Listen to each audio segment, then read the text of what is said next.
Só esperar o pessoal, o número de pessoas que estava ali, na outra, para a gente começar aqui de fato de novo.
Então vamos lá, gente. Acho que já tem quase todo mundo aqui, né? Pelo que eu estou me lembrando. Então vamos lá. Então, nessa segunda parte, segundo a Revolução Industrial e doutrinas sociais do século XIX, tá? Onde vocês vão ver como eu estava falando, tá?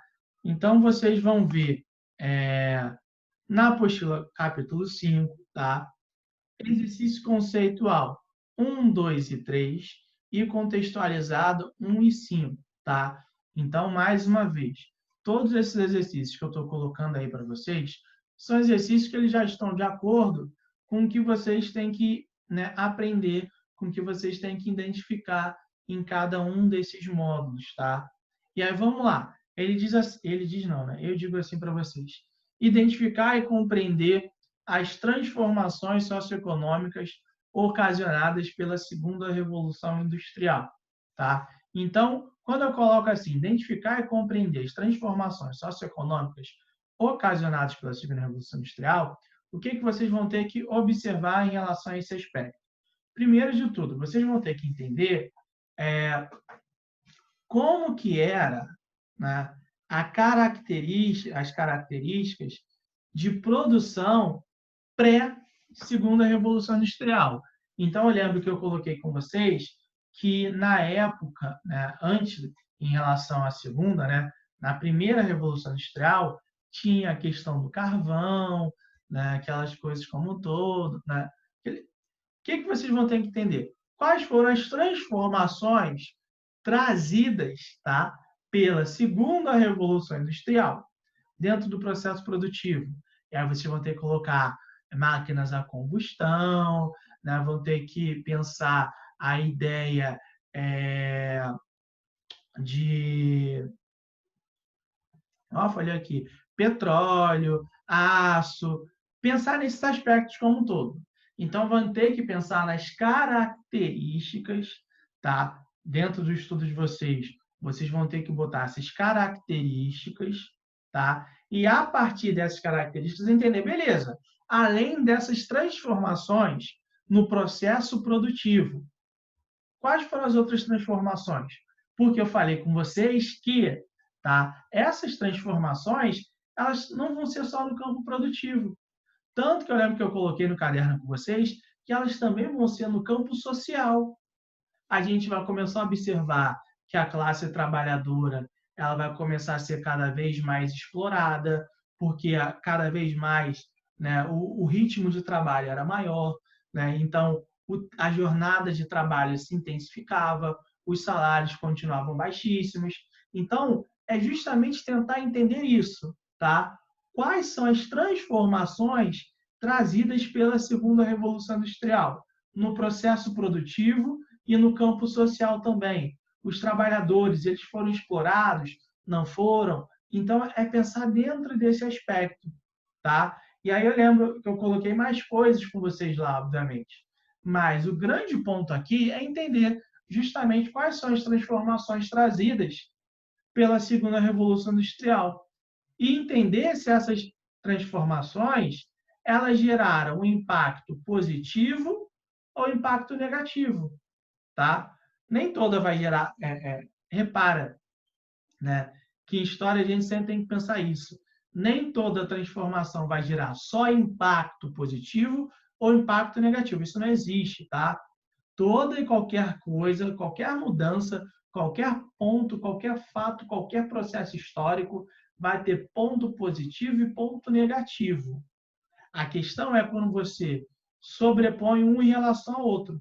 É você tentar entender se os pontos positivos são melhores que os negativos ou se os negativos eles são maiores que os positivos. Né? Mas nada na história é só negatividade, tá? E nada na história é só positividade. Ah, mas aí alguém vai pegar um exemplo, alguém com certeza está pensando aí, eu sei. Ah, mas o nazismo tem como tirar ponto positivo? Realmente não tem como tirar muitos pontos positivos, né? Mas o que você pode tirar de interessante para ele? É tentar compreender como o nazismo aconteceu, como ele surgiu, para você retirar pontos de você evitar que isso realmente aconteça novamente. Então, assim, o ponto positivo que você tira em relação ao nazismo, a como ele surgiu, é o aprendizado em relação a evitar que aquilo ali aconteça. Porque, realmente, né, no ponto de vista prático, o nazismo não tem como você exaltar nada. Ah, mas houve uma evolução tecnológica muito grande, né, durante o nazismo. Mas a que custo? A que custo isso teve? Né? A morte de quantas pessoas isso teve? Repara, eu estou falando de nazismo aqui, mas esse ponto, né, a gente também tem que pensar em relação à Segunda Revolução Industrial. A Segunda Revolução Industrial foi maravilhosa. Ela melhorou a qualidade de vida, né? A produção, né, aumentou muito mais, houve um desenvolvimento econômico e por aí vai, mimimi, papapá. Mas a que custo?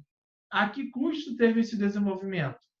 Primeiro, a exploração de trabalhadores na Europa, basicamente, porque a segunda revolução industrial foi na Europa, mas, acima de tudo, o desenvolvimento trazido pela segunda revolução industrial foi pautado na exploração e na colonização do continente africano e do continente asiático.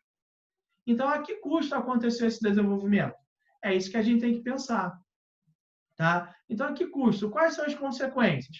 Porque uma das consequências desse processo, tá? Uma das consequências desse processo foi justamente essa ideia que eu estou colocando aqui para vocês, né? De, ó, levou, né, obviamente, ao desenvolvimento, uma maior produção, as coisas como um todo. Porém, também teve como consequência a exploração da classe trabalhadora e também teve a questão da neocolonização do continente africano, do continente asiático.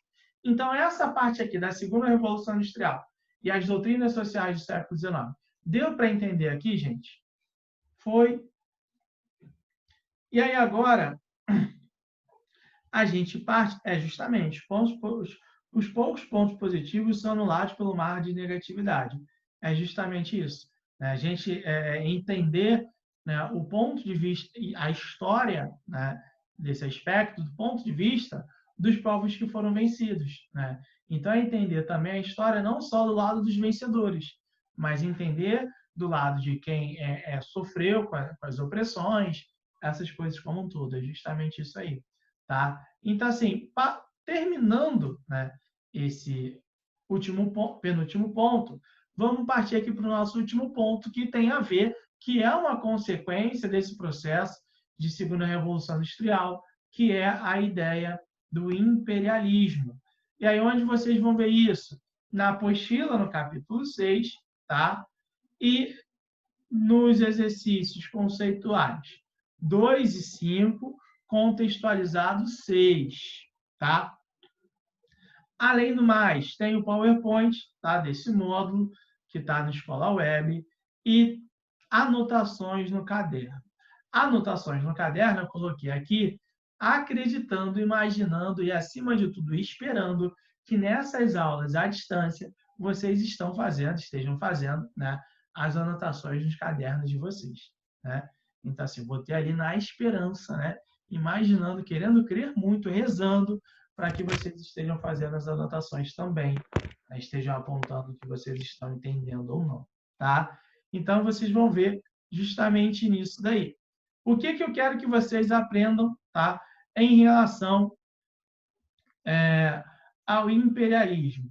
Compreender e identificar as características do processo de neocolonialismo ou imperialismo e as justificativas utilizadas para legitimar o processo de exploração. Então, nesse ponto, nesse aspecto aqui, né, vocês vão ter que entender, vocês vão ter que observar quais foram as justificativas, qual foi o interesse, né, o que levou ao processo de neocolonização. E aí eu lembro que eu falei com vocês que a Europa tinha passado pela segunda Revolução Industrial. Naquele momento havia um forte e grandíssimo interesse em expandir os seus níveis de produção e seu mercado consumidor, e para atingir a um novo mercado consumidor e a nível de produção maior, necessariamente você tinha que realizar a exploração de outros territórios, que no caso ali era da África e da Ásia. Então, para atender às necessidades econômicas, os interesses econômicos deles, a gente vai observar que vai ocorrer um processo de exploração, um processo de neocolonização dos países europeus em relação a africanos e asiáticos. Porém, para não, né, ficar feio e para eles encontrarem uma justificativa ao ponto de legitimar, né, essas práticas que eles tentavam exercer, a gente vai notar que eles vão utilizar o darwinismo social. Então, eles vão adaptar a teoria do Darwin, né, da seleção natural, né, que parece muito atual hoje, né, para a realidade ali. Ou seja, o que eles vão colocar? Que existem, né, povos, né, o que na época eles chamavam de raça, tá? Era um conceito normal na época. Era um conceito utilizado para diferenciar as etnias. Obviamente, né, esse conceito era extremamente pejorativo, tá? E aí ele foi abolido no campo das ciências, né, por volta do século XX. Mas naquela época ainda era utilizado o conceito de raça, tá? Ele não existe porque raça é só uma raça humana, tá? Mas eles começaram a colocar naquela época de que existiam raças que eram inferiores às outras e dessa maneira era uma obrigação moral, uma obrigação cívica, vamos colocar assim, levar a civilização a esses povos inferiores. Então, eles passaram a legitimar o processo de colonização através de uma ideia do darwinismo, mas, né, de certa forma, adaptada ao que a gente coloca, ao que a gente conhece como a ideia do darwinismo social. Beleza? Então, essa foi a forma de legitimação, de dar ar de legalidade à exploração, né, ao massacre que eles começaram a realizar no continente africano. Tudo bem até aqui, gente? Deu para entender todos esses aspectos que vocês vão ter que estudar, baseado nesse roteirinho aqui com consulta? Ficou alguma dúvida ou não, gente? Sinalizem para mim no chat, por favor.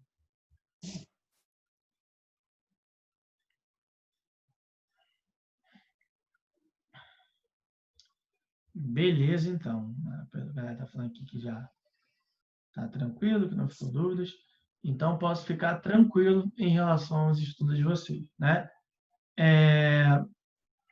E aí, gente, estudem por esses que eu falei, né? Vocês apontaram que não receberam ainda, mas vão receber, tá? Qualquer dúvida que venha surgir em relação, pô, beleza, o Lucas falou lá, não entendi, não compreendi, né? Esse vídeo ele vai estar no YouTube já já, e aí eu vou enviar para vocês, tá bom? E qualquer coisa, né, qualquer dúvida, é só vocês tirarem, tá?